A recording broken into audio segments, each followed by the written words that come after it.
Close your eyes. Let the quiet of the night settle around you and drift gently into the deep past, into a time before time, when the earth was young and life was just learning how to live. Tonight, we journey through forgotten ages, when mighty reptiles ruled a steaming world, when feathers and fur were born in secret, and the winds whispered the first lullabies of mammals. We will walk among the earliest birds and the quiet creatures who braved the cold, learning how to care for their young, learning how to feel. We will see the rise of apes and sub men. We will meet the shadowy Neanderthal and the strange Rhodesian man. And finally, we will arrive at the first true humans, our ancestors, who carved in stone, who painted their dreams on cave walls, and who began the long journey toward us. This is not just history, it is memory. It is life itself, spoken softly, so you can sleep and dream in ancient time. The Age of Reptiles. After the lush, tangled jungles of the Carboniferous period where life swarmed and plants grew thick as dreams, the earth entered a quieter, harsher time. A great stillness came upon the land, and what followed was not an age of plenty, but an age of trial. The world turned drier, the air became colder, and slowly, over vast spans of time, the green pulse of the swamps began to fade. Where once life had flourished in abundance, now the land fell under the weight of shifting sands and bitter winds. The rocks from this era, layers of sandstone and silt, carry only a few fossil whispers compared to the rich stories of the ages before. The Earth's temperature wavered sharply, swinging between warmth and ice, and long glacial winters gripped the continents. Forests vanished, and with them, the thick mats of swampy vegetation that had once fed entire ecosystems. Yet even in this retreat, the Earth was busy with quiet work. As the weight of new deposits pressed down on the ancient plant remains, time began its slow magic. Deep beneath the surface, what once was green began turning to black, compressed, transformed, fossilized. And so began the creation of the world's coal, the buried memory of a once living Earth, waiting deep below for a future it could never imagine. But it is often in the hardest times that life finds its greatest strength. In the silence between storms, in the cold between ages, nature learns. For it is during these great shifts when climates change and the earth grows unfamiliar that living things are pushed to evolve, to adapt, and to discover new ways of being. In these harsh chapters of Earth's memory, life does not vanish, it transforms. And as warmth and moisture slowly crept back into the world, we begin to see new creatures rising from the shadows of extinction. Among the most extraordinary were animals who had learned a remarkable trick, to be born already prepared for life on land. These were no longer the creatures of swamps and waterlogged forests. They laid eggs, yes, but not the kind that gave rise to tiny tadpoles bound to pools and streams. Their young grew fully formed within the egg, skipping the watery phase altogether. By the time they cracked their shells, they were already small versions of their parents, ready to breathe the air, ready to walk. Gills, once essential to their ancestors, were now only a fleeting echo appearing briefly in the womb, then vanishing like a dream forgotten at dawn. It was a quiet revolution, one that would forever change what life could be. These remarkable newcomers, born without a tadpole's tail to tell, were the reptiles. Creatures built for land, born in eggs that cradled them through every stage of growth. No longer tied to ponds and swamps, they emerged from their shells ready to roam the dry earth. And while they stepped forward, the plant world evolved alongside them. Trees had changed too. Now, seed-bearing giants began to appear, trees that could cast their offspring far and wide, no longer needing still waters to grow. Towering cycads, with their palm-like fronds, stood beside early conifers, their needles pointing skyward. The world was still without flowers, and the soft green carpet of grass had yet to be woven. But great forests of ferns unfurled their leaves in the heavy air. Insects, too, were changing. Beetles wandered the undergrowth, clicking and crawling though bees and butterflies had not yet come to stir the blossoms that did not yet exist. Slowly, silently, a new land life was assembling itself. The core shapes, the bones and blueprints of future creatures were being laid down. All that was needed now was time and gentler skies. For when the earth would once again smile with warmth, this new world would awaken and thrive. Slowly, patiently, the earth began to soften again, not all at once, and not without hesitation, but age by age, through countless rises and falls, the harshness lifted. Deep forces stirred beneath the ground, shifts in the planet's crust, subtle tilts in its orbit, the slow dance of axis and sun. All these quiet, mighty motions worked together to bring warmth back to the world, not for a season, but for an era. A vast, golden age that would last more than 200 million years. This was the Mesozoic period, and compared to the immense ancient chapters that came before the Silent Azoic and the Long Paleozoic, which together spanned over 1 billion years, the Mesozoic was shorter, but no less grand. It was a time of life renewed and life transformed. So profound was the presence of a single group of creatures that this age earned another name, the Age of Reptiles, for it was their time, their world. They rose, they ruled, and they filled the earth with forms strange and splendid. This age would carry on until it finally ended, nearly 80 million years before our own story began. In the world we know today, the reptiles that remain are few. Scattered across warm corners of the earth, clinging to the last gentle pockets of heat, we still see snakes curling through the underbrush, turtles and tortoises basking in the sun, alligators resting in still waters, and lizards darting across warm stones. These are the last echoes of a once glorious reign. And though they are more diverse than the fading remnants of the amphibians creatures who once, in the Carboniferous age, held dominion over the land, their variety is still a pale reflection of what once was. All reptiles, without exception, carry the same ancient need, warmth. They cannot abide the cold. Frost is their undoing, and just as it is today, so it was then. The great reptiles of the Mesozoic, so mighty, so numerous, lived only in warmth. Their world was a hothouse, lush and steamy. The air was thick, the lands green and steaming. It was a paradise for creatures of heat. But even as the world changed, something new had arrived, something lasting. For the first time in Earth's long story, the land held a true dry land fauna and flora, animals and plants that could live away from the swamps and waters, creatures of sunlit stone and open air. Life had stepped fully onto the land, and it would never go back. The reptiles we know today were once far more plentiful, far more magnificent. Imagine turtles and tortoises, not small and slow as we see them now, but grand and heavy-shelled, lumbering across the land in great numbers. Crocodiles sprawled longer and more fearsome. Lizards and snakes slithered in kinds long forgotten. Yet even these creatures still with us in part were not the most astonishing of that ancient world. For the Age of Reptiles gave rise to beings that now exist only in memory and stone. A countless variety of giants once walked the earth, the dinosaurs. As plants stretched out across the land, thick reeds, lush ferns, and low green growth, these titanic creatures followed.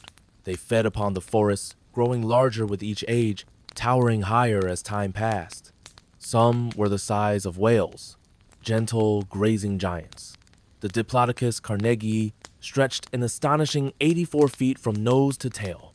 And, greater still, the Gigantosaurus, a creature so vast it seems like myth, yet it was real. And with these herbivores came their hunters, terrible, relentless predators that stalked the land beside them. Among them loomed the Tyrannosaurus, a beast whose very name whispers fear. Described in books, etched into museum halls, remembered in dreams and dread, it was perhaps the most fearsome of them all. A shadow of teeth and thunder, a final, monstrous flourish in the great story of reptilian rule. While the giants of the land grazed and hunted beneath the fern-laced canopies of the Mesozoic jungles, another kind of wonder filled the air. High above the swaying trees and tangled undergrowth, a strange tribe of reptiles took to the skies. With wings stretched wide like leathery sails, they glided, first leaping, then soaring, weaving between branches and sunlight. These were the pterodactyls, not birds, not insects, but reptiles that had reshaped their limbs into wings. Their fingers stretched long and thin, forming bat-like frames that caught the wind and carried them aloft. They chased insects in midair, perhaps darted after one another in playful or predatory flight. In their delicate bones and agile grace, They marked something entirely new, the very first flying creatures with backbones, a quiet, breathtaking step in the journey of life. The sky, for the first time, was not empty. It had begun to fill with motion, with daring, with life that no longer needed to walk. And while some reptiles ruled the land and others claimed the sky, a few found their way back to the sea.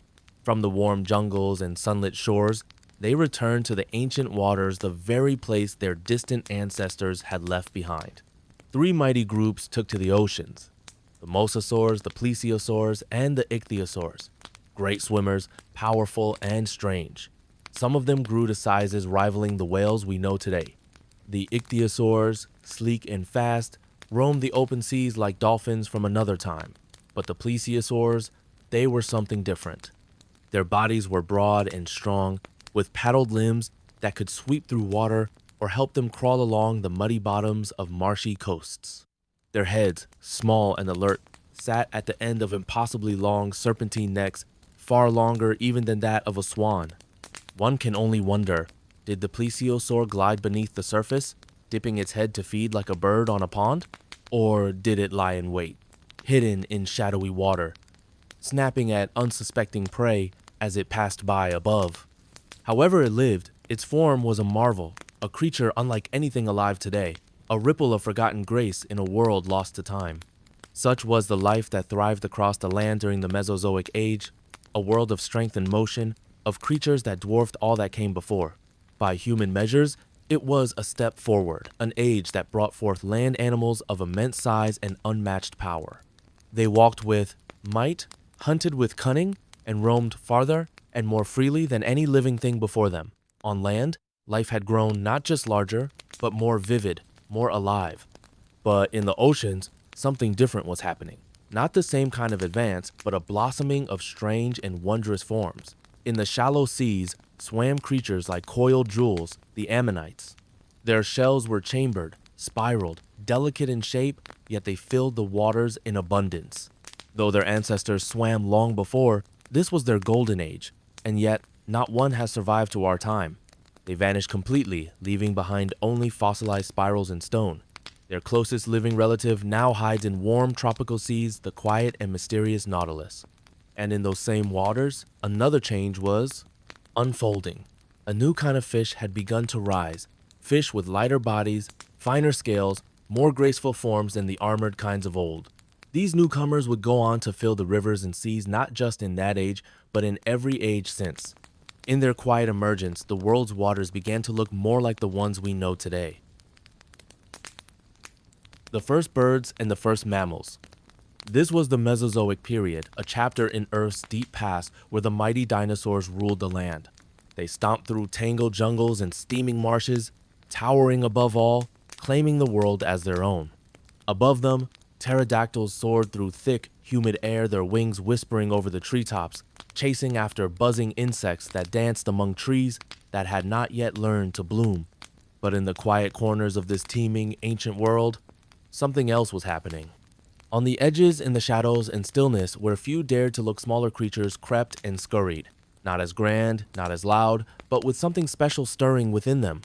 They were learning, adapting, enduring. These humble forms, the ancestors of birds and mammals, were quietly gathering the tools of survival, tools that would one day carry their descendants beyond the age of giants. Because even in paradise, change waits patiently. And already, the first signs of that change were beginning to whisper through the leaves. But not all was ease and abundance in that ancient summer world. For some creatures, small, nimble, and quick life was becoming a test of survival. These were tribes of tiny hopping reptiles, cousins of the great dinosaurs, but without their size or strength. And as competition grew fiercer and danger pressed in from every side, these little beings were pushed to the edges, to the colder highlands and windswept shores, where the giants dared not tread. There, in the chill and the quiet, something remarkable began to unfold. Their scaly skin, once suited for warmth and sun, began to change. The scales stretched, thinned, and slowly, over generations, became long and quill like a fragile armor of overlapping fibers. The first rough feathers had appeared, and with them a gift, warmth. These feathered coats wrapped the tiny creatures in heat, letting them venture into lands untouched, places too cold for their cold-blooded kin. But that wasn't all. In this new world of frost and fog, something else awakened inside them, something ancient reptiles had rarely known: care. Instead of abandoning their eggs to the mercy of sun and season, they began to guard them, shelter them, warm them with their own small bodies. It was the quiet beginning of a tenderness that would shape the future of life itself. As the cold wrapped tighter around their world, these small feathered beings, no longer fully reptile, not yet fully bird, began to transform from the inside out. They were no longer slaves to the sun, no longer needing to pause and bask just to move, to live. A fire had lit within them, warm blood pulsing through their veins, allowing them to thrive even in chill and shadow. The age of warm-blooded life had quietly begun. Among these early pioneers were the first true birds, though they didn't yet take to the skies. They lived by the sea where waves crashed and winds howled, and they fed on the shimmering fish that darted below the surface. Their wings? Not yet built for soaring. They were more like flippers, sturdy, paddle-shaped limbs, much like the penguins we know today. They were swimmers first, not flyers. And yet, in those flapping, awkward strokes was the memory of ancient claws and the whisper of future wings. These were primitive birds, simple, resilient, strange, but their journey was just beginning. Even now, echoes of those ancient beginnings still walk among us. In the quiet forests of New Zealand, there lives a curious little creature, the kiwi. It does not fly, it does not soar, and it never truly did. Its feathers are simple, soft, almost fur-like, and it stands as a living reminder that feathers came first before the skies were ever conquered. Yes, long before wings stretched into the wind, feathers served another purpose: warmth, camouflage, protection. But once that delicate plumage spread and layered, the dream of flight was born. And then slowly, hesitantly, some creatures took to the air. Among the fossils of that long-lost world, we find strange and marvelous clues. A bird with teeth in its jaws and a long lizard-like tail. It carried the legacy of reptiles, yet possessed the true wings of a bird. And it flew gliding over jungles and marshes, side by side with the leathery-winged pterodactyls of its age. But make no mistake, birds in that era were rare. If you were to walk through a typical Mesozoic land beneath the towering ferns and along the reed-filled banks, you might go days, even weeks, without hearing a single chirp or flutter. The sky belonged to the pterodactyls, and the true birds were still waiting for their time to come. And there is something else, something even more hidden that a traveler in that distant world would likely never see. Not a trace, not a footprint, not even the glint of an eye in the underbrush. The mammals, the quiet ancestors of all who walk warm and furred today, were already there. Yes, they had come long before birds ever flapped their first feathered wing. But they lived in shadows, in silence, in stillness. Tiny, fragile, unnoticed. They scurried beneath the roots. They nestled in crevices and hollows. Too small for the eye, too few for the mind, too early for history. And yet, they were there, lurking just out of sight, holding on, waiting for a world that would one day belong to them. Like the earliest birds, the first mammals were survivors of hardship, driven by danger, shaped by cold, and born into struggle. They too were forced into the edges, into the shadows of towering reptiles, where life demanded something more, something new. And so, like the birds, they began to change. Their scales slowly softened. They stretched into fine threads, into warm, quivering hairs. Not feathers, but just as vital, just as miraculous. With hair came heat, a new way to fight the chill of forgotten places. And inside, a deeper transformation took root. They no longer left their eggs behind in the earth.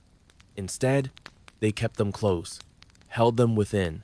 These ancient mammals began to carry life inside themselves, nurturing it, protecting it, until it was ready to meet the world. Most became viviparous, giving birth not to eggs, but to living young. And even after birth, they did not let go. They fed, they guarded, they stayed, It was the beginning of something profoundly tender, a bond between parent and child that would shape millions of futures. And even today, two ancient creatures still whisper of that past: the duck-billed platypus and the echidna. They lay eggs, yes, but even then, they do not abandon them. The echidna gently tucks her leathery eggs into a pouch beneath her belly, carrying them, warming them, until, at last, they hatch. A soft reminder that the story of mammals began not with strength or size, but with warmth, with care, and with the quiet power of staying close. And so, if you could step back into that ancient, sun-drenched world, wander through its forests, listen to the hum of its strange life, you might walk for days, even weeks, and never catch a glimpse of a bird. And the mammals?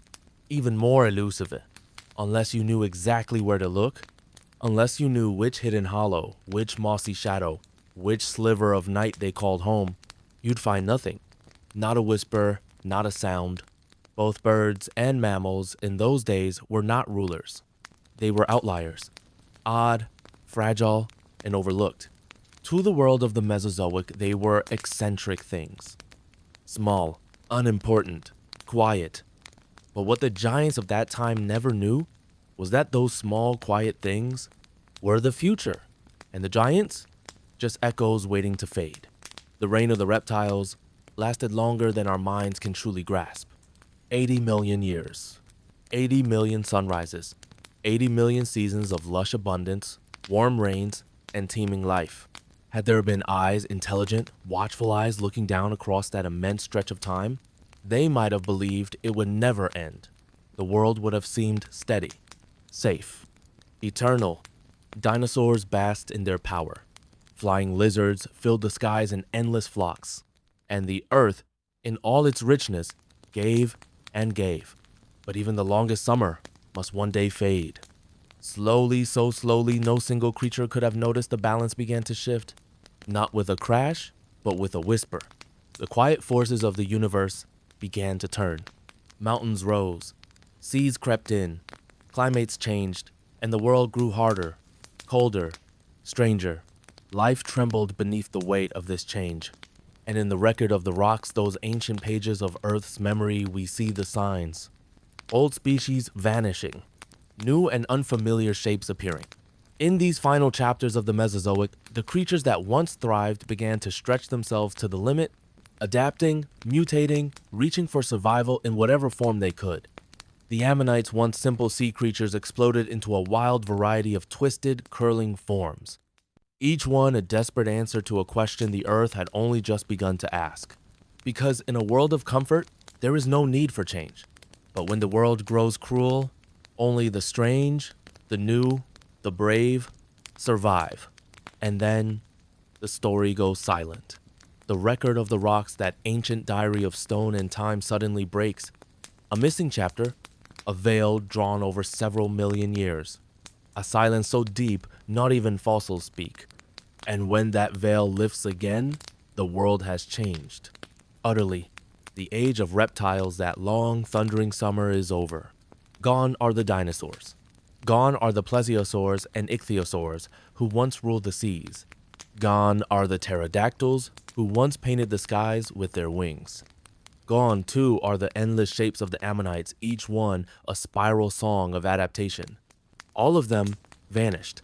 Every shape, every echo, every last descendant. The cold had come silent, steady, merciless. And all their clever adaptations, all their final flourishes, had not been enough. They had not found the key to survival. The Earth had passed through something greater than catastrophe. A long, slow unraveling. Acquiesce extinction. And when life rises again in the story, what we see is new, harsher, hardier, stronger. A new flora, a new fauna, and a world ready to be claimed by those who had once waited in the shadows. The giants were gone, and now it was time for something smaller, and perhaps something wiser, to step into the light. But when the world opened its eyes again, it was quieter, colder, and strangely empty. The new chapter in the Book of Life began not with a roar, but with a hush. What had once been a jungle of green bursting with ancient cycads and towering tropical conifers was now thinning. The trees that survived had learned a new trick: to shed their leaves when the snow came, to let go in order to live again. The plants had changed. So had the rules. And where once the reptiles had ruled in dizzying abundance, there was now space. Space for something new. And into that space slowly, tentatively stepped the birds. Not in flocks, but in flickers. And behind them, the mammals, cautious, quiet, yet growing in number. The stage was being reset, not for giants, but for the future. A colder world, a simpler world, and yet filled with possibilities. The Age of Mammals. And now, the Earth begins a new chapter. The Age of Mammals. It did not arrive gently. It came with thunder. The ground itself stirred, cracked, heaved. Volcanoes roared. Mountains rose. This was the dawn of the Cainozoic period, a time of upheaval, of great reshaping. From the molten heart of the planet, the vast Alps were lifted skyward. The Himalayas CL7M to kiss the clouds. The Rockies and Andes stretched across the spine of continents that had only just begun to take form. The face of the earth, once scattered and unfamiliar, slowly shifted, until, at last, it began to resemble the world we know today. Oceans settled into their basins. Continents drifted into place. And time, vast, silent time, passed on. From the first stirrings of this new era to the moment you now breathe in, 40 to 80 million years have come and gone. And through it all, the story continued. In the beginning, this new world was not kind. The early Cainozoic Earth was wrapped in a cold stillness, a climate austere and unforgiving. But slowly, softly, warmth returned. Life stirred once more, and with it came abundance, a fresh bloom of forests, rivers, and creatures great and small. It was, for a time, a second golden age. But the earth is never still for long. Just as warmth had returned, it began to fade again. The skies dimmed, the winds sharpened, and the world was swept into cycles of deep and bitter cold. These were the glacial age's long winters of ice and silence, a time when glaciers crept across continents and the breath of the earth itself seemed to freeze. Life held on, shivering, adapting, enduring, and now, even now, we are still emerging from that long, frozen dream. Step by slow step, the world begins to thaw once more. And the story continues. And yet, for all our wonder, for all our searching, there is still so much we do not know. Why does the earth grow cold, then warm again? Why do the glaciers come and then melt away? We have glimpses, clues etched into stone, whispers in the fossil beds. But the full truth remains hidden. We cannot say what lies ahead. Perhaps we are drifting toward brighter days, with gentler suns and softer seasons. Or perhaps we are slipping quietly toward another age of ice. The great volcanoes that sleep beneath us, are they stirring once more? Are the mountains rising or falling, shaping the winds and the waters? We do not know. Not yet. We are still learning. Still piecing together the great, slow rhythm of the earth. For all our science, there are mysteries that remain untouched. And the future, like the past, waits patiently in silence. And then, something gentle and green began to spread across the earth. Grasses. For the first time in all of history, there was pasture. Rolling meadows, soft plains, open lands kissed by sunlight and stirred by wind. It may seem simple, but it was revolutionary. With this quiet carpet of green came a new kind of life. The mammals, once small and hidden, now stepped into the open. They grazed. They wandered. They grew. Herds began to form, creatures of fur and muscle shaped for long journeys and wide horizons. And with them came others, watching, waiting. The carnivores, sharp-eyed, swift, and silent. They followed the grazers, thriving in the balance of predator and prey. The age of pasture had begun, and with it, the world grew wilder, fuller, more alive than ever before. At first glance, it might have seemed like the earth was simply repeating itself. The great dinosaurs had passed, and now, in their place, came towering mammals, herbivores grazing the fields, carnivores hunting in the wild. Birds filled the skies where once pterodactyls had flown. Predators chased prey just as before. The warmth had returned. The abundance had come again. To a casual eye, it might have looked as if nature had pressed rewind, as if history were starting over. But look closer, and you'll see this was no repetition. Because nature never repeats.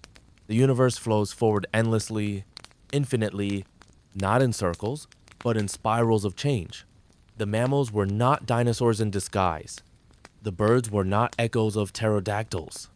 This new world was different, deeper, more complex, more aware. The similarities were shadows, but the truth lay in the details. And in those details, a new kind of life was taking hold. But the deepest change of all was not in teeth or claws, not in feathers or fur, but in the mind. This new world, this age of mammals and birds, was not just a shift in bodies. It was a shift in feeling, in connection. In the time of reptiles, the bond between parent and child barely existed. A reptile would lay its eggs and leave them. Cold and alone, the young would hatch with no guide, no teacher, no memory of care. They learned only what their instincts whispered, and they lived alone, even among others. No voices, no warnings, no mimicry, no learning, no shared experience. But now, something extraordinary had arrived. With mammals, and to a gentler extent, with birds came something tender, something patient. The mother stayed. She fed. She warmed. She taught. The young stayed close. And in that closeness came learning. A cry could mean danger. A gesture could mean safety. One could watch, listen, and begin to understand. This was more than survival. It was the birth of a teachable life, a life that could grow through memory, imitation, and love. And the world would never be the same again. In the beginning of this new age, the mammals were still simple, still raw, still finding their way. Their minds, though different from the cold logic of reptiles, were only just beginning to awaken. Their brains, only slightly more advanced than those of the swift, clever dinosaurs that came before. But as we move forward in time slowly, layer by layer through the fossil record, something beautiful begins to happen.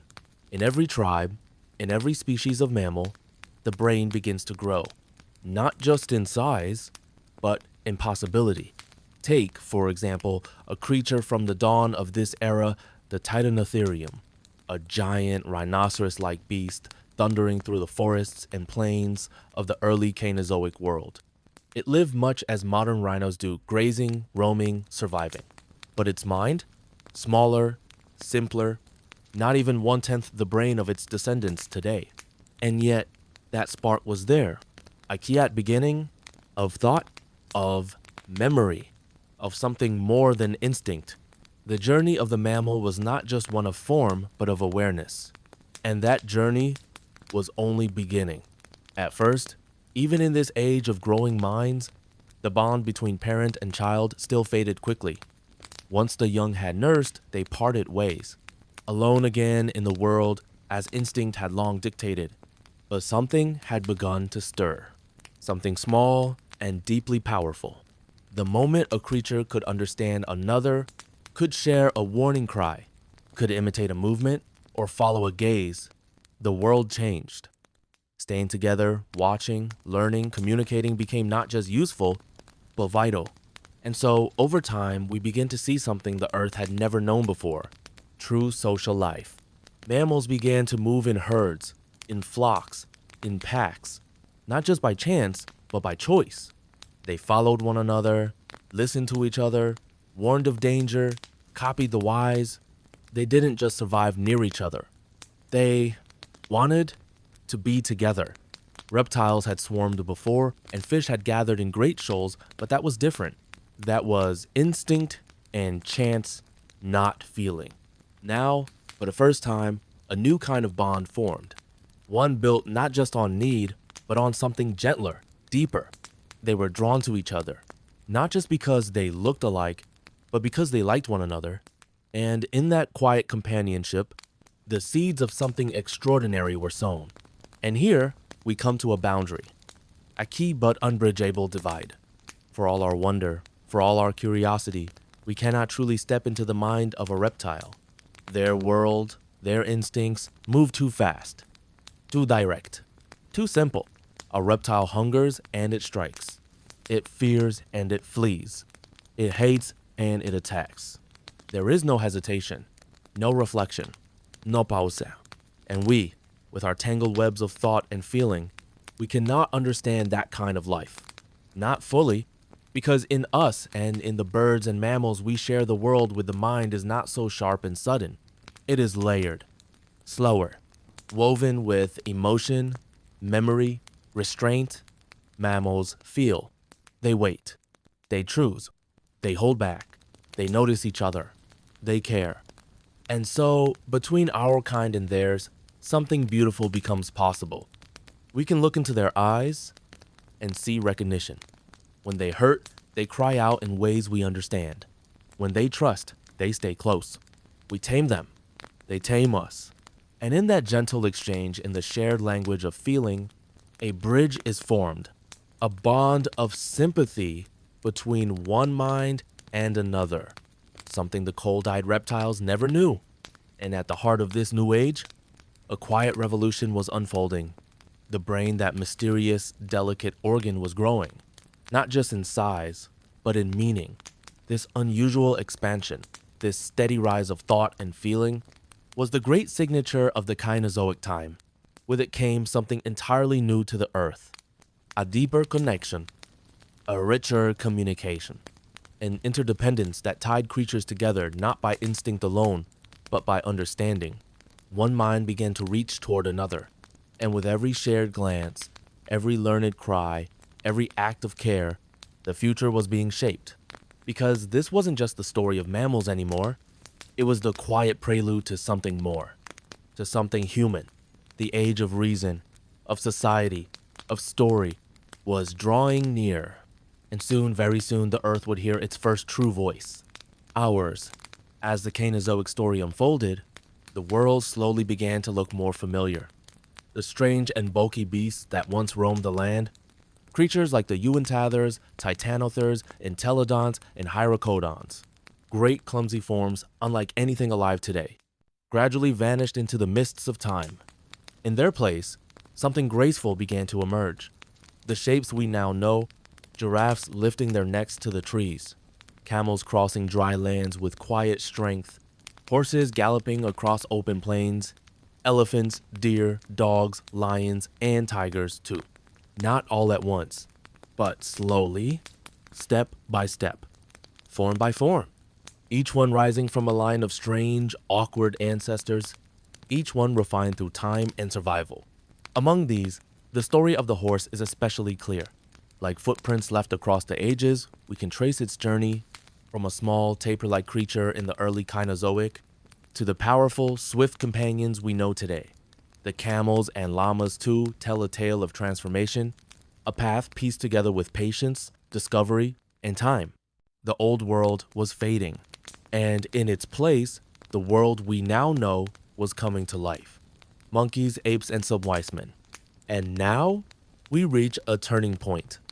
Among all the creatures that had risen from the shadows of ancient time, among the herds and flocks, the predators and prey, there was one group that began to climb higher, not just in trees, but in meaning. The primates, naturalists, those gentle seekers of the earth's secrets, placed this group at the very top of the mammalian world. Lemurs, monkeys, apes, and at last, man. Their arrangement in the beginning was built on what the eye could measure: bones, shapes, joints, and muscles. It was a map of physical resemblance, a family drawn from structure alone. Their thoughts, their minds, their spark of something more. Those deeper truths would take longer to see. But the path was there. The pattern was forming. And something remarkable was waiting to unfold. But the story of the primates, the true story, is not easily found in stone. Their past is quiet, hidden, hard to trace. Unlike the great beasts of the plains, or the thunder-footed giants of earlier ages, the primates lived differently. In forests, among the shadows of trees, or clinging to the lonely cliffs like the baboons. They did not wander in great herds. They did not fall often into rivers or vanish beneath the mud. And so the earth did not preserve them as it did the horses, the camels, or the mighty mammoths. Their fossils are rare, faint echoes of a life that mostly stayed hidden from time. But still, here and there, the record whispers. Some 40 million years ago, in the early days of the Cainozoic age, the first signs begin to stir. Primitive monkeys, lemuroid creatures, not as sharp, not as specialized, not yet touched by the brilliance to come, but they were there. Small, curious, becoming the beginning of something higher. But even the warmest ages must come to an end. The great world summer, that long golden middle of the Cainozoic period, began to fade. Just as the lush coal swamps had withered before, just as the sun-drenched age of reptiles had dimmed into silence, now the earth turned once more toward cold. The winds grew sharper, the skies dimmer, and the gentle warmth of ages past began to slip away. There were moments of calm, brief, soft interludes of mildness, but each one gave way again to the chill. In those warmer times, hippopotami once wandered through thick, green forests, and in places where busy city streets now bustle, a saber-toothed tiger once prowled, its fangs long and curved like ancient swords. But the warmth was retreating, and with it came change. A colder age, then another, colder still. Species vanished quietly, endlessly, as the earth reshaped its rules. New creatures stepped forward. The woolly rhinoceros, the mammoth, shaggy and vast, cousin to the elephant, the Arctic musk ox, and the reindeer. They came not with fire, but with fur, with strength to endure the snow. And slowly, relentlessly, the ice crept down. In England, it reached nearly to the Thames. In America, it pressed as far as Ohio. Century after century, the wintry silence deepened, broken only by short thaws, brief, gentle spells of warmth. Before the cold returned, heavier than before, the earth was sleeping beneath ice, and life held its breath. The long winter was not a single, silent sweep of ice, but a rhythm, a rise and fall of cold. Geologists, tracing the scars left upon stone and soil, speak of these chapters as the first, second, third, and fourth glacial ages. And between them brief pauses in the frost they call the interglacial periods. We, even now, live in a world that still remembers that time. A world still healing, still shaped by the great cold. The first glacial age crept in around 600 years ago. The fourth, the harshest and most unforgiving of all, reached its cruelest depths only 50,000 years past. And it was in the heart of that deep and endless winter that something extraordinary happened. Amidst the snow, the silence, the struggle, a new kind of being stepped into the world. Not beast, not yet fully man, but man-like. A shadow of what we would one day become, born beneath an icy sky. The story of humanity was just beginning. By the middle of the Cainozoic age, a strange new shape had begun to form in the shadows of the forests. Apes, not ordinary apes, but ones with hints of something more. In their jaws, in their limbs, a quiet echo of what was to come. Yet for all their closeness, they were not quite us. Not yet. It isn't until we draw nearer to the icy breath of the glacial ages that we find the first real whispers of the almost human. And those whispers are not bones, but tools. Simple stones, flints, chipped and shaped with purpose.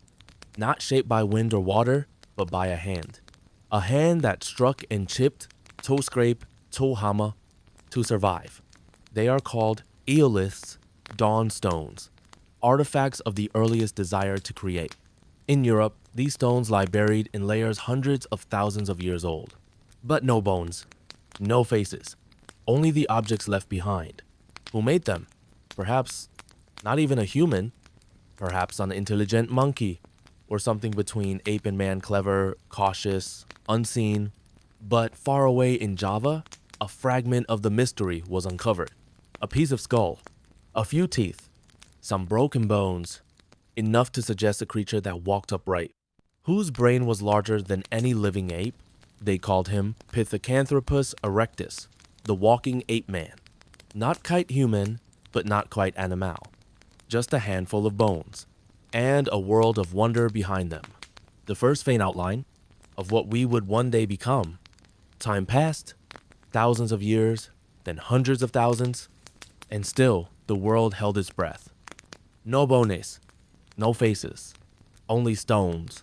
But the stones, they were changing. No longer the rough, clumsy eoliths of the distant past. Now, the tools were shapely, refined, formed with hands that had learned to plan, to shape, to craft with care. They were large, heavier than any that true humans would later make, as if made by something strong, something not quite human, but no longer wild. And then at last, from a sandpit near Heidelberg, a fragment emerged, a single jawbone. It was thick, powerful, heavy beyond anything seen in modern man, and missing a chin. Narrow and brutish, it seemed to belong to a being whose tongue likely could not move as ours do. No speech, no language, no stories yet spoken aloud, but still something closer.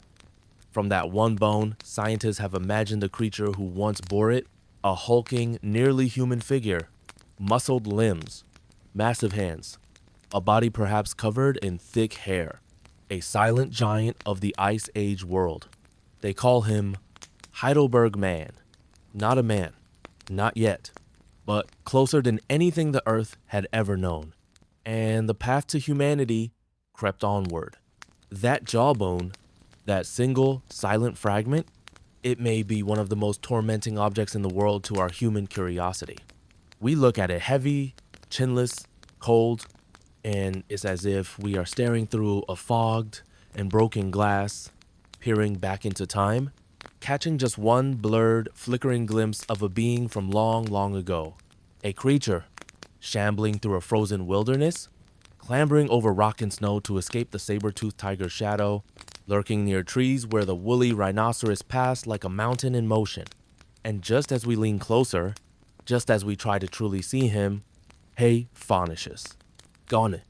Before we can trace the outline of his face, before we can hear a sound from his world, and yet, the ground beneath our feet still holds his memory, not in flesh, but in stone.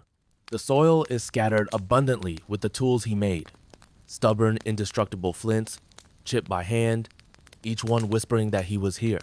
He lived, he hunted, he shaped the world with stone, and then he disappeared into time. But even more mysterious, even more puzzling to the heart and mind, are the remains found deep in the soil of Piltdown in Sussex, buried in an ancient deposit, perhaps 100 or even 150,000 years old, or maybe older still, older than the jaw from Heidelberg. What they found there was strange. A thick skull, heavy, subhuman, but larger than that of any ape alive today, and near it, a jaw chimpanzee-like, primitive, but whether it truly belonged to the same creature, we cannot say. Yet the mystery doesn't end there. Among the bones, they found something even more haunting. A piece of elephant bone shaped like a bat. A hole, clean and precise, bored straight through it. Not by nature, by intent. And nearby, the thigh bone of a deer with marks carved into it, as if someone, long ago, was keeping account, scratching meaning into bone. What sort of being was this? What kind of creature sat in silence and carefully bored holes into ivory? What hands held that primitive tally stick and marked the passing of something days, prey, moons? It is a riddle without a face, a ghost of thought before language, a flicker of reason before speech, and it leaves us staring back through the centuries, wondering not just who it was, but what it was becoming. They have given him a name, Aoanthropus, the Dawn Man, a name that whispers of beginnings, of something ancient rising slowly into light.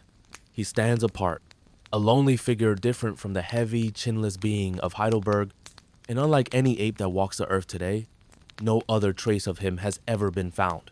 Just that skull, that strange jaw, that curious bone pierced by thought. He is a single figure, wreathed in mist.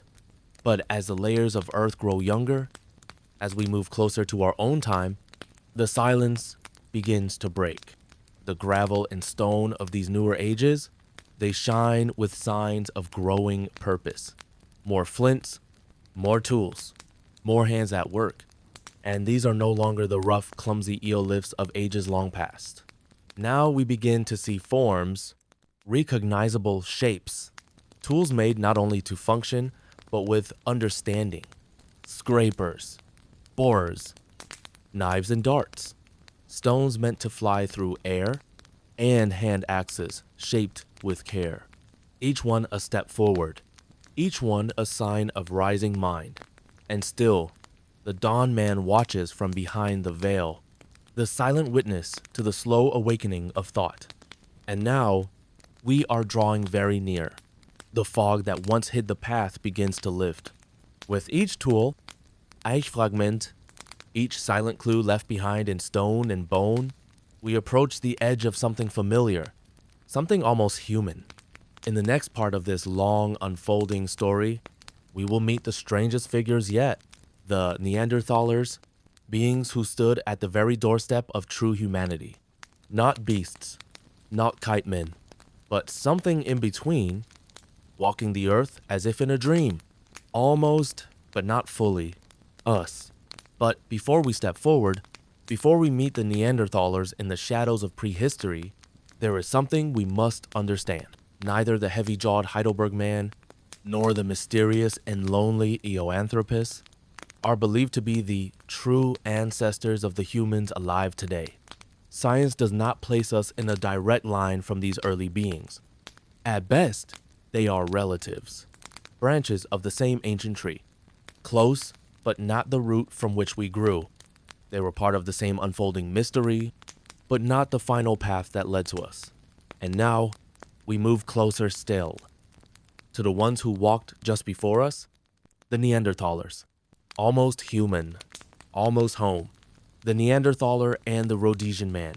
About 50, maybe 60,000 years ago, long before the last great glaciers reached their peak, there walked upon the earth a creature so strikingly familiar that for many years we believed it was a man. And in some ways, it nearly was. We have more than scattered tools or fragments of bone. We have skulls, we have remains, and we have a great trove of the large stone implements it shaped and wielded. This being made fires, taming flame to hold back the dark and cold. It sought shelter in caves, hiding from the bitter breath of the Ice Age. It likely dressed itself in the skins of animals, roughly cut, crudely worn, but purposeful. And like us, it favored its right hand. All signs whispered one truth. This was not a beast. This was not a shadow. This was something almost human. And yet, now we are told by the watchers of bones and blood, the ethnologists, the seekers of ancient truths, that these beings were not truly human. They belonged to another species, a different branch, though of the same sacred tree. They looked like us, but they were not us. Their jaws were heavy, pushed forward, their brows, thick ridges above deep-set eyes. And where we have foreheads that rise, theirs sloped low, almost slinking into the skull. Their thumbs could not fully oppose the fingers, as ours do when we grip or write or cradle. And their necks, set stiff and forward, could not tilt their heads back to gaze at the sky. They walked with a slouch, heads down, body forward, as if the weight of the world pressed always upon their backs. Their chins were missing, just like that ancient Heidelberg jaw. Their teeth told a tale too, cheek teeth more complex than ours, yet lacking the long fangs we call molars. Their canines, those sharp dog teeth in us, were not present either. And though their skulls could hold a brain as large as ours, the shape was different, wider at the back, lower in the front. The very wiring of thought itself, arranged along a separate path. They were not ancestors. They were not the roots of our story. Mentally, physically, they were walking a road beside ours, but not leading into it. Their bones, their silent skulls, were first uncovered in a quiet valley called Neanderthal. And so, these shadowy, almost humans were given a name, Neanderthal men, or simply the Neanderthalers. A name now whispered across museums and textbooks, but once they walked beneath gray Ice Age skies, real and living, they were not a fleeting anomaly, not a momentary spark. These beings endured, year after year, century after century. For hundreds, perhaps even thousands of years, they hunted, they huddled, they shaped the world around them. Their lives, long buried beneath stone and time, still echo in the rocks, still haunt the cold caves of Europe. And though they are gone, their story remains. At that distant time, the world wore a very different face. The lands we now know were not as we know them. Europe, cold and silent, lay blanketed beneath thick sheets of ice, reaching as far south as the River Thames, spreading deep into Germany, and sweeping across the vast plains of Russia. There was no channel between Britain and France, only open land where waves now roll. The Mediterranean Sea, as we know it, was not yet a sea. It was a vast, sunken valley, with lakes perhaps glittering at its depths. The Red Sea, too, a deep trough, dry or dotted with pools. A mighty inland sea stretched from where the Black Sea rests now, flowing across South Russia and reaching far into the heart of Central Asia. All across Spain and the parts of Europe that escaped the ice, the land rose as bleak uplands, more severe, more biting than today's Labrador. Only upon reaching North Africa would one have felt the gentler breath of a temperate climate. Across the frozen steppes of southern Europe, where the wind hissed low and vegetation was sparse and arctic, strange creatures wandered: woolly mammoths, woolly rhinoceroses, great oxen, and solemn herds of reindeer, all drifting with the seasons, moving northward with the coming green of spring, then retreating south again when winter's breath returned.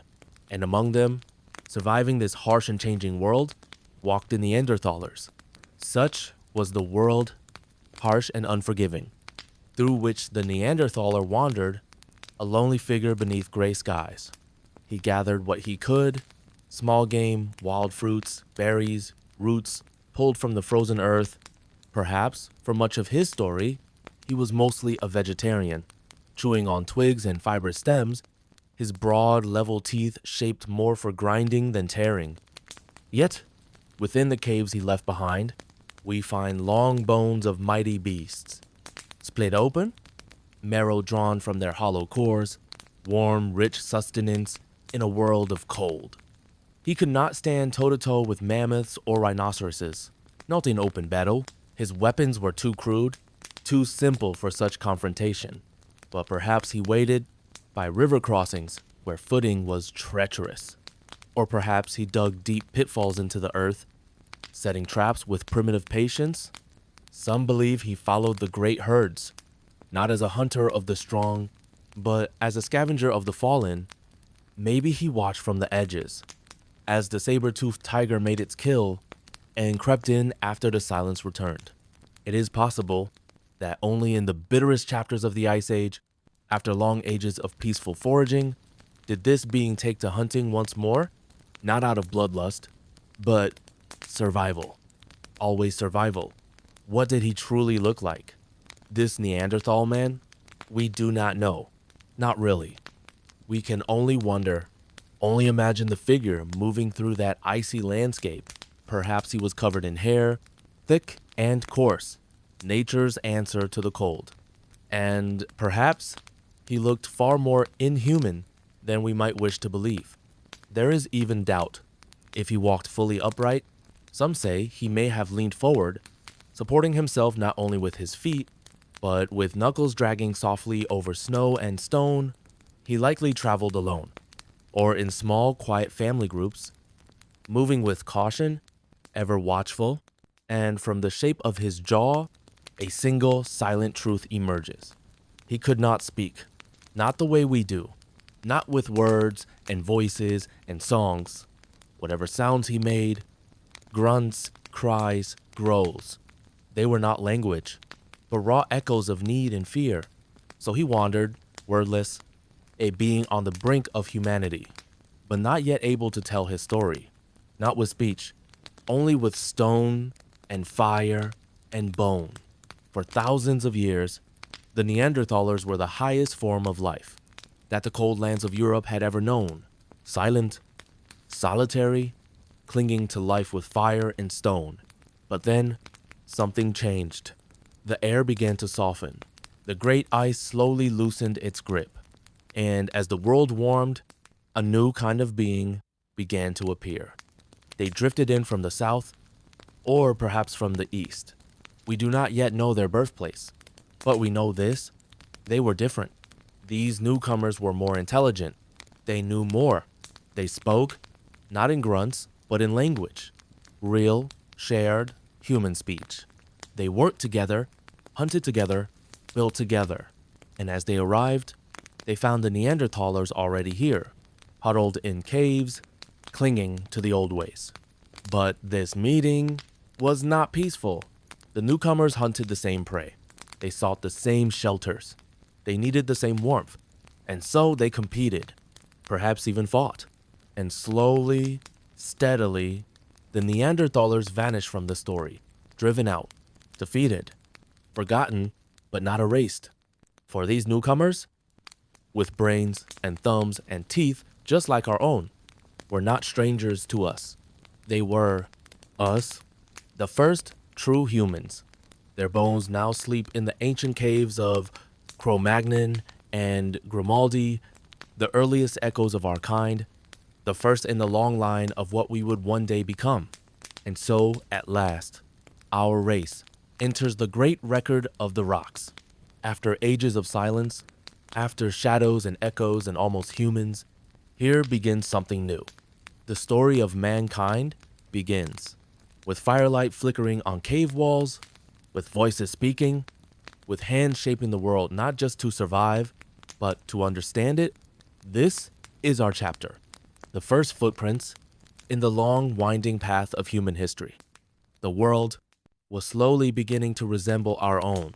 Not entirely, but in whispers, in pieces, it was becoming familiar.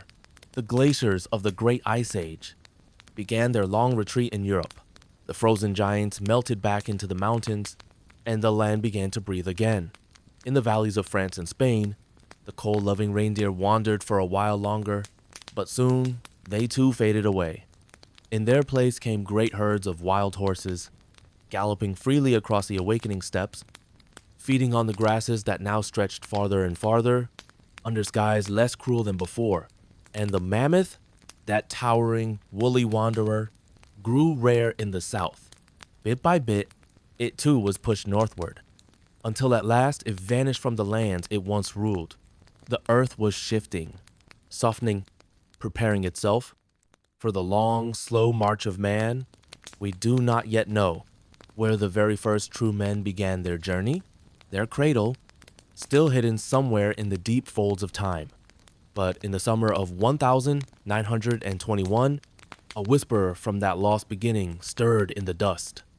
At Broken Hill in South Africa, an ancient skull was found alongside scattered pieces of a long-forgotten skeleton.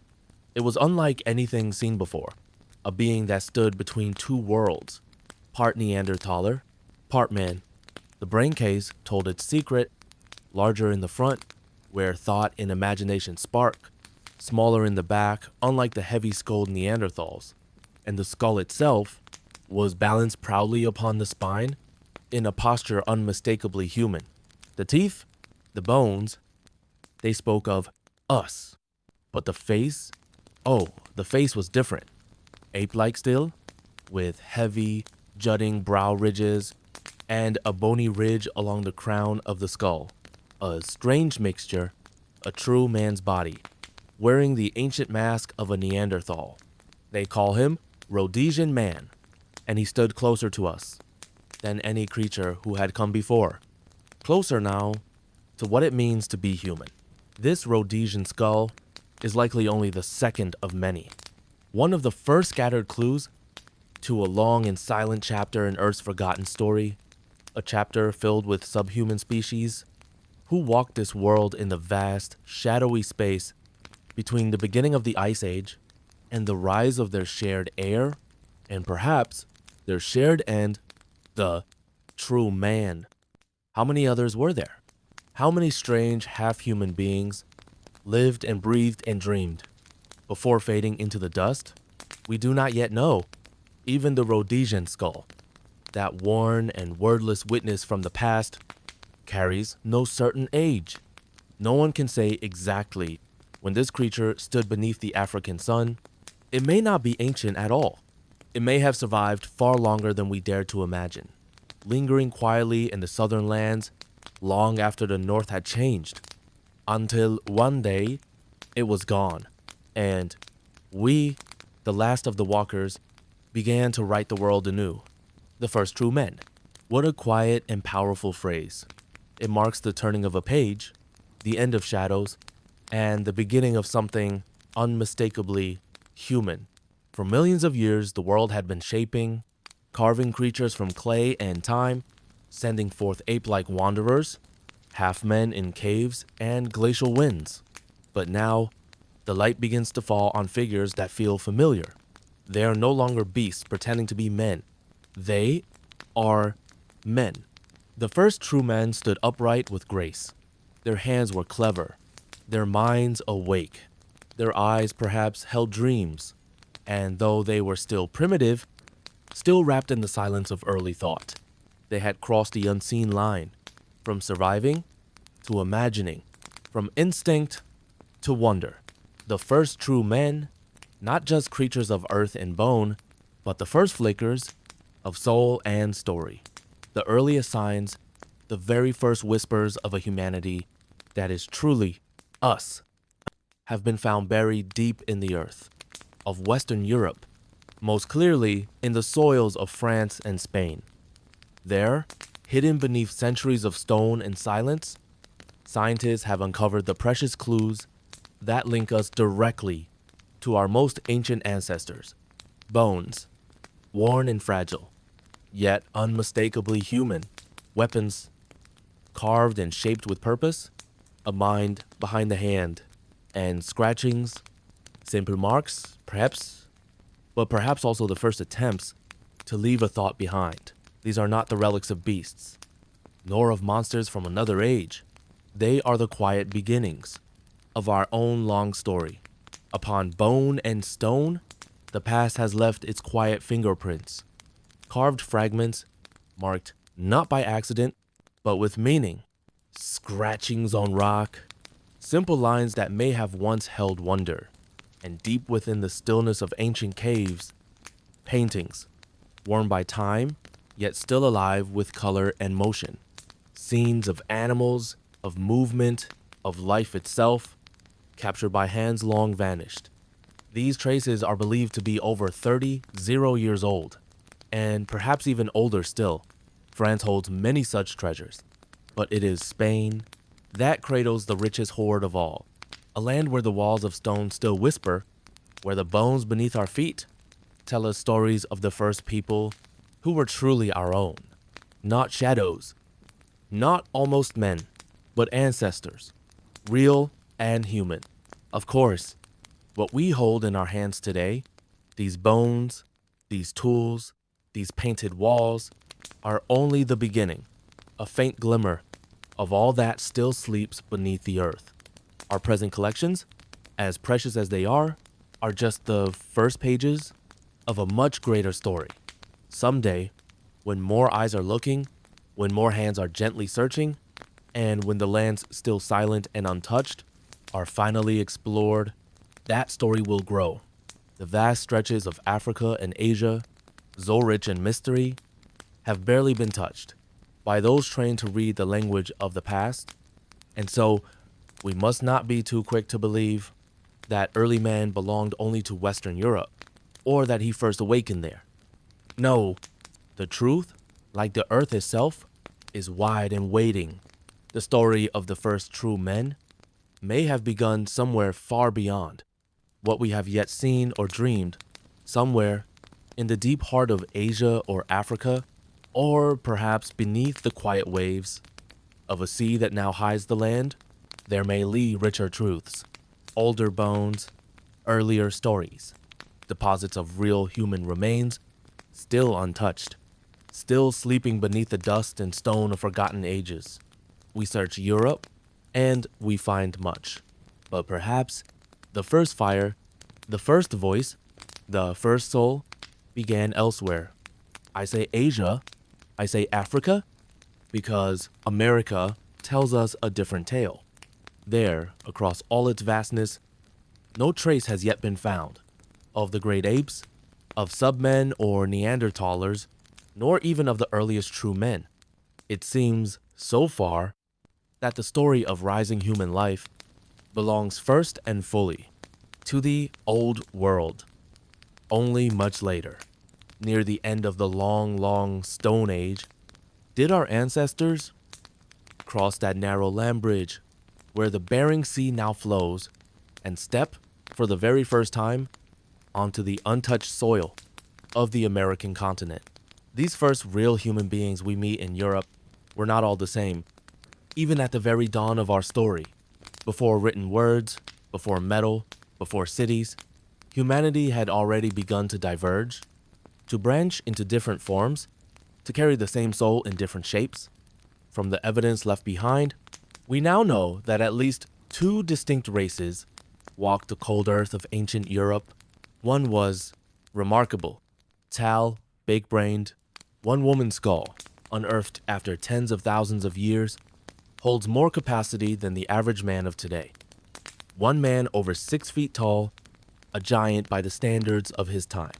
This people, with physical features resembling the North American Indian, were discovered in the Cro-Magnon cave.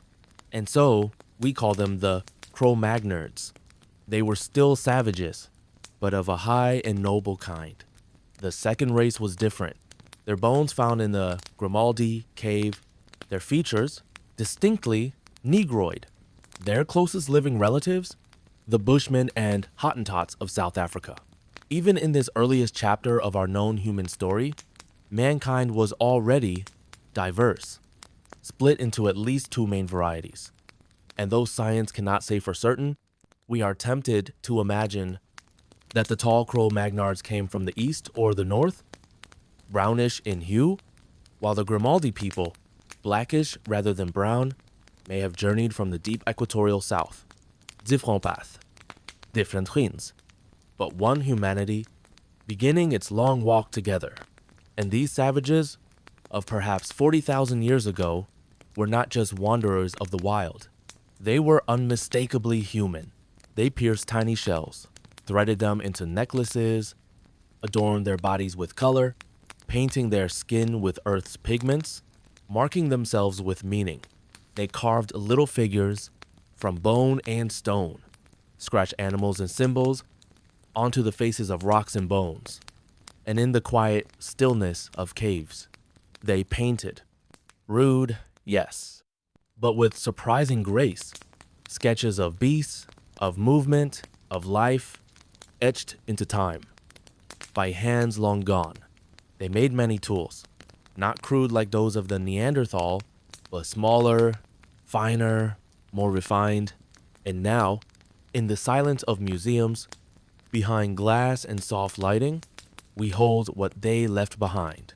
Necklaces, statuettes, rock drawings, and tools carved with purpose. The whispers of their lives still echo softly. Through these fragile remains, the earliest of these people were hunters. Their world was still raw and cold, shaped by glaciers, softened only by the grass that returned in waves. And so they followed the herds, tracking the wild horse, a small, sturdy, bearded pony of the time. Moving as it moved, as it grazed across the plains, they hunted the bison too, heavy, shaggy beast of strength and power. And yes, they knew the mammoth. We know this because they painted it. On cave walls deep underground, They left behind bold, unforgettable shapes. The curling tusks, the towering back, drawn not with fantasy, but from life. One drawing, curious and unclear, seems to show the creature caught, trapped perhaps, and killed. These early people, with stone in their hands and fire in their eyes, were not only survivors, they were observers, followers of the land, and students of the hunt. They hunted with spears and with stones flung by hand, simple weapons, but wielded with skill and born of desperate necessity. There was no bow, not yet. Its gentle curve and singing string still belonged to a far future. And as for the animals, they had not yet been tamed. No loyal dogs at their side, no gentle herds following man's lead. Only the wild, and man, ever the pursuer. There is one carving, a delicate image of a horse's head, and a few curious drawings. That seemed to show a twisted tendon, or skin, around a horse's snout, a kind of bridle, perhaps. But these little horses of the age, they were small, built not for burden, and certainly not for riding.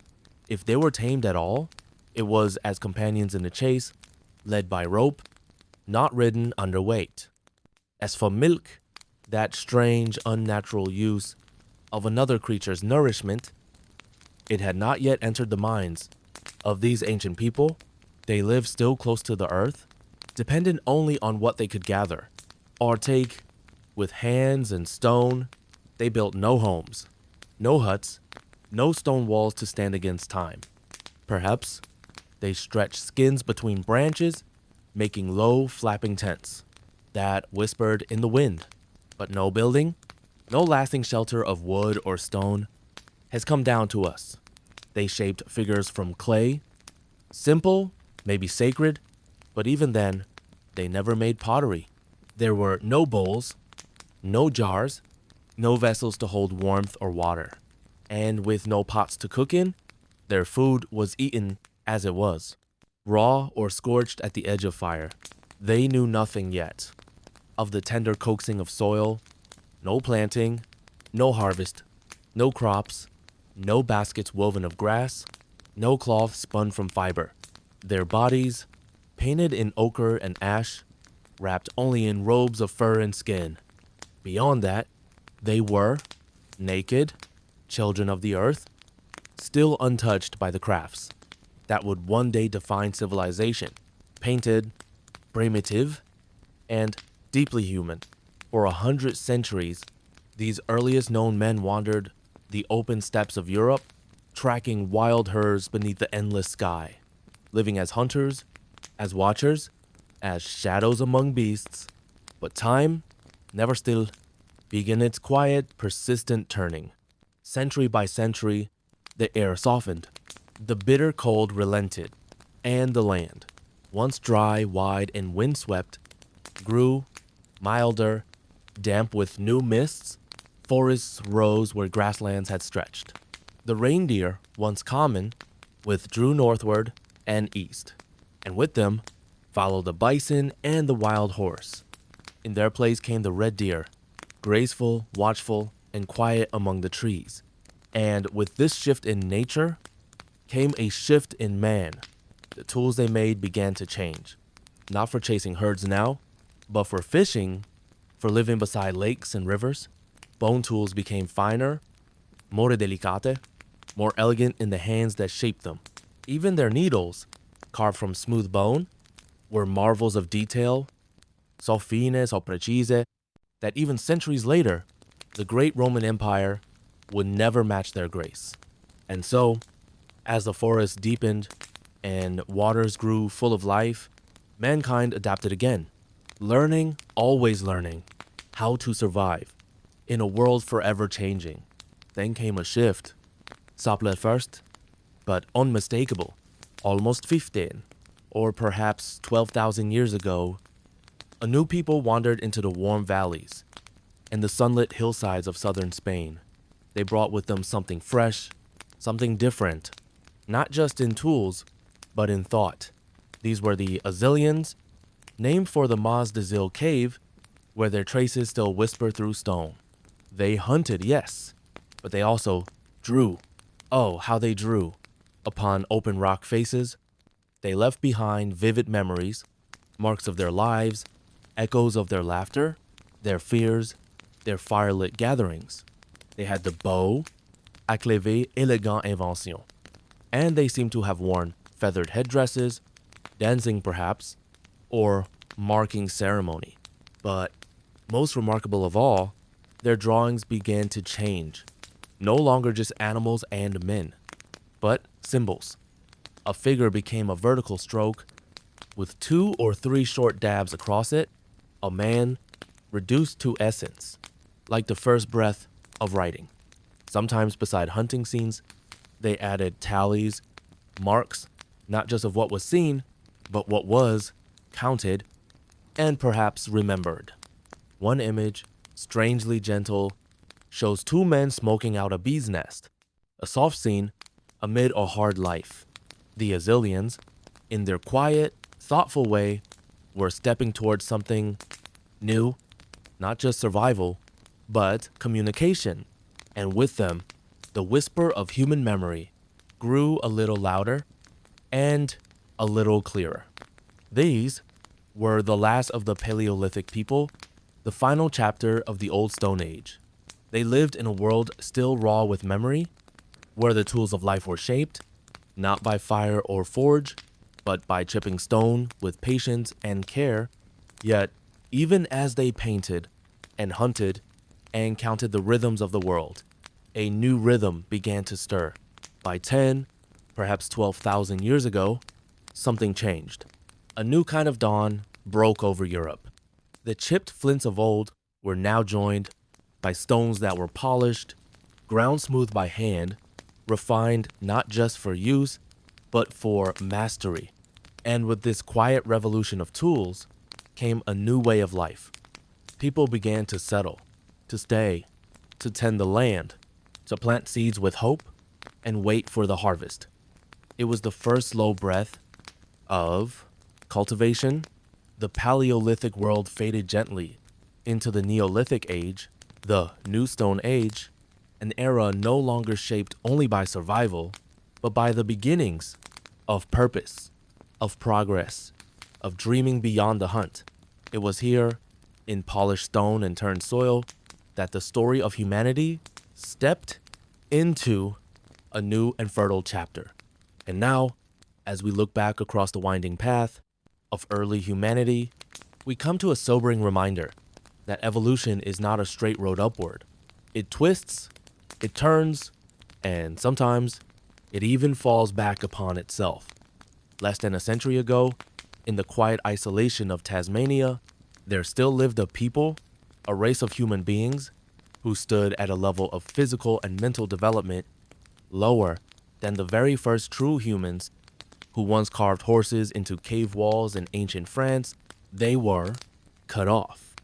Long ago, the rising seas had sealed them away, disconnecting them from the vast, slow march of human progress.